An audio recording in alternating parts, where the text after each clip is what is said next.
गुस्ल के फराइज पूरे करने से पहले वुजू कर ले। हाँ, वुजू करने के बाद अब गुस्ल कर। सबसे पहले आप ये देखें, एक तो गुस्ल है ठंडक हासिल करने के लिए नल के नीचे बैठ जाए, जैसे रमजान में कोई हर्ज नहीं, प्यास तंग कर रही हो आपकी तो आप गुस्ल कर लें, जरा उसमें इफाका होता, शरन इसमें कोई हर्ज। एक गुस्ल होता है मैल कुचेल दूल करने का, ठीक है, जैसे हम जुमे में आमतौर पर करते हैं। एक गुस्ल जनाबत है। गुस्ल जनाबत मैं आपको बुरा मत मानी, गालिबन 90% लोग गुस्ल सही नहीं करते। आला हजरत फाज़िल बरीली रहमतुल्लाह ताला अलैह गुस्ल और वजू के एहतियात में एक पूरा रिसाला लिखा है जिसका नाम है तिबियानुल वुदू। अब वो चंद बातें मैं आपको बताता हूं कि जो हमसे रह जाती हैं नापाकी के गुस्ल। सबसे पहले तो ये बात आपके जहन में रहे कि पूरा बदन जिसको धोना फर्ज है, एक तिल बराबर या बाल बराबर भी जगह खुश्क रह जाए गुस्ल नहीं होगा जब तक कि वहां पानी नहीं जाए। अब देखिए चंद जगहें ऐसी जान करके आप तवज्जो करेंगे तब वहां पानी जाएगा, नहीं तो पानी नहीं जाएगा, और पानी नहीं गया ज़ाहिर आपका गुस्ल हुआ नहीं।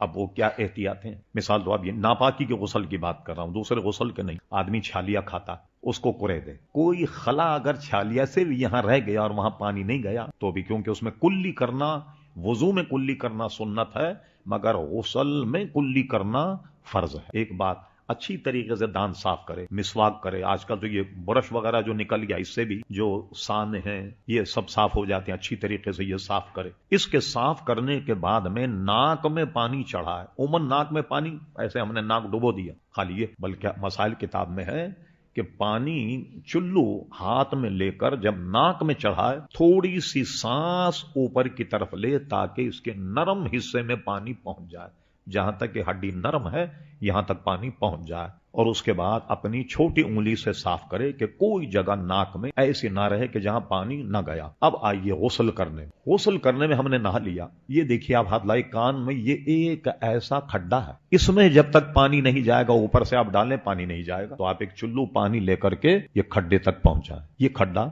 जो नजर आ रहा है आपको गड़ा, ये ऊपर से पानी डालने में रह जाएगा, यहाँ पानी नहीं।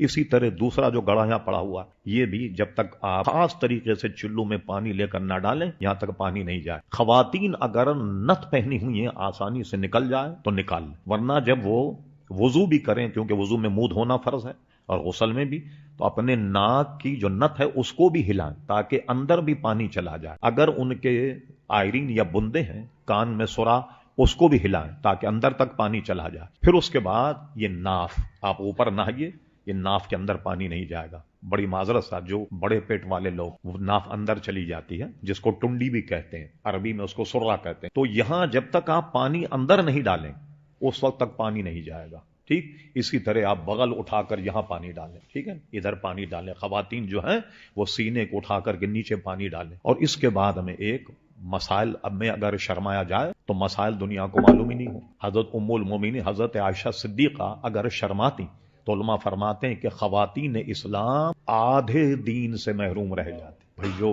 खवातीन के मसाइल हैं, अगर हजरत आयशा सिद्दीका शर्माती तो मसाइल कैसे मालूम हो। मसलन उस जमाने में हायजा औरत अगर किसी चीज को छू ले, लोग खाते नहीं थे। हायजा औरत खाना नहीं पका सकती, हायजा औरत किसी कपड़े को नहीं उठा सकती। हज़रत उम्मुल में हज़रत आयशा सिद्दीक़ा फरमाती कि हुजूर अलैहिस्सलाम एतिकाफ में होते, मस्जिद नबी की दीवारें छोटी थी तो आप अपना सर मस्जिद की दीवार से बाहर निकालते तो मैं हुजूर के सर में तेल लगाया करती, हालांकि मैं हायजा हो। हुजूर अलैहिस्सलाम ने मुझसे फरमाया कि सिद्दीक़ा वो चीज जानमाज उठा लाओ। कहा हुजूर मैं तो हायजा हूं। तो फरमाया क्या हैज तुम्हारे हाथ में, लेके आओ उठा कर। इस चीजों से अगर वो बयान ना करती तो उलमा मानते हैं कि आधा दीन से खवातीन महरूम रह जाती, कि औरतों के खवातीन के मसाइल मालूम नहीं होते जिसका ताल्लुक खलवत से। जलवत के मसाइल सब जाने, खलवत से जिनका ताल्लुक मसाइल क्या। अब आइए मैं जो बात कहना चाह रहा था वही, पेशाब और पाखाने मकाम में भी सही तरीके से पानी पहुंचाया जाए। खतना करने के बाद जो खाल नीचे लटकी होती है तो यहां तक भी पानी पहुंचाया जाए। अगर यहां वैसी ना लें आप तो यहां पानी नहीं पहुंचेगा, यहां भी पानी पहुंचाया जाए।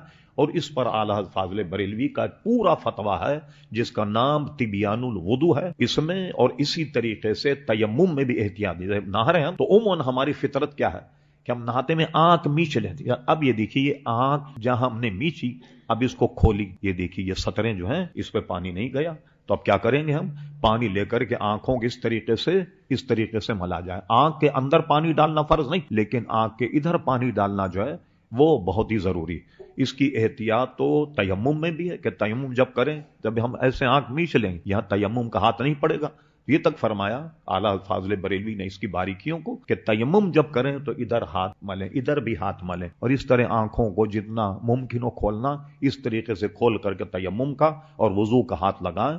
کوئی مقام جو وضو میں فرض ہیں اعضا، ہر جگہ پانی پہنچے، اور جو غسل میں اعضا فرض ہیں اس میں بھی ہر جگہ پانی پہنچنا یہ بے حد ضروری ہے، ورنہ اس کے بغیر ہمارا غسل جو ہے وہ درست نہیں ہوگا۔ اور اس کے نقصانات کیا ہیں یہ بھی سن لیجیے۔ اب حضور علیہ السلام نے نماز پڑھائی، آپ کو سہو ہو گیا، بھول ہو گئی، سجدے سہو، تو حضور علیہ السلام نے نماز کے بعد صحابہ سے مخاطب ہو کر فرمایا تم اپنے وضو صحیح کیا کرو، طہارت کامل کرو، مقتدی کی طہارت کامل نہ ہو امام بھول جاتا۔ یہ نہیں کہ میں اگر بھول گیا تو میں آپ کو کہوں گا آپ میں کوئی آدمی غسل کر کے نہیں آئے گا، نہیں، بلکہ بھولنے کا ایک سبب امام کا یہ بھی ہے کہ اگر اس کے مقتدی کی طہارت کامل نہ ہو تو یہ امام پر اتنی اثر انداز ہوتی کہ امام بھول جاتا اور اس کو سجدہ ایسا ہو جاتا۔ ہر کام سیکھنے سے آتا، بغیر سیکھے کوئی کام نہیں آتا۔ آپ کے یہاں کوئی یہ اسپارک کر رہا ہو ذرا سا، تو یہ تھوڑی کہ بیٹھے میں افضل صاحب کو جوڑ دیں گے، نہیں، بولیں گے بھائی یہ خطرناک مسئلہ ہے، کرنٹ لگ جائے گا، آدمی مر جائے گا، کسی الیکٹریشین کو بلا۔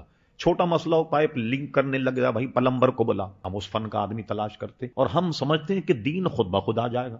مجھے بتائیے ہم نے وضو کرنا کسی سے سیکھا؟ نہیں بھائی، جیسے لوگ وضو کر رہے ہیں ہم بھی وضو کرنے لگ گئے، جیسے لوگ نماز پڑھتے ہیں ہم بھی نماز پڑھنے لگ گئے۔